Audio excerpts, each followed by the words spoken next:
বাংলাদেশ ভারত সম্পর্কের সাম্প্রতিক টানাপোড়েন আর ভিসা জটিলতার প্রভাব পড়েছে দেশের সবচেয়ে বড় স্থলবন্দর বেনাপোলে। যেখানে একসময় পাসপোর্ট যাত্রীদের ভিড় লেগেই থাকতো, সেখানে এখন নীরবতা। বেনাপোল প্রতিনিধি মোহাম্মদ ওসমান গনির পাঠানো তথ্যচিত্রে ডেস্ক রিপোর্ট। বেনাপোল চেকপোস্ট দিয়ে প্রতিদিন 7 থেকে 8 হাজার পাসপোর্টধারী যাত্রী যাতায়াত করতেন। বর্তমানে সেই সংখ্যা কমে দাঁড়িয়েছে মাত্র 13 থেকে 1500 জনে, অর্থাৎ যাত্রী চলাচল কমেছে প্রায় 85%। যেখানে আগে যাত্রীদের ভিড়ে ব্যবসা জমজমাট থাকত, সেখানে এখন ধীরগতি।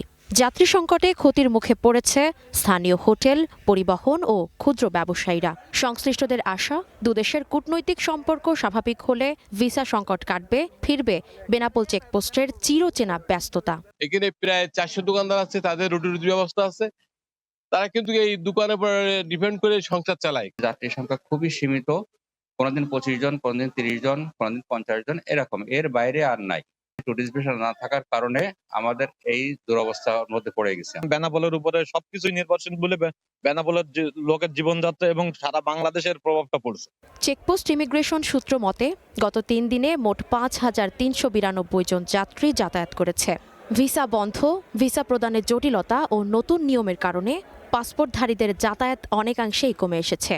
এখন যারা যাতায়াত করছেন তারা আগের নেয়া ভিসায় যাতায়াত করছেন। স্থলপথে যে যাত্রীরা গমনাগমন করে থাকেন তাদের ভিতরে বেশিরভাগই বেনাপোল বন্দর ব্যবহার করে থাকেন। তবে ভারত সরকার কর্তৃক ভিসা প্রক্রিয়া সীমিতকরণের পর থেকে বর্তমানে যাত্রী সংখ্যা আগের চাইতে বেশ কিছু কম।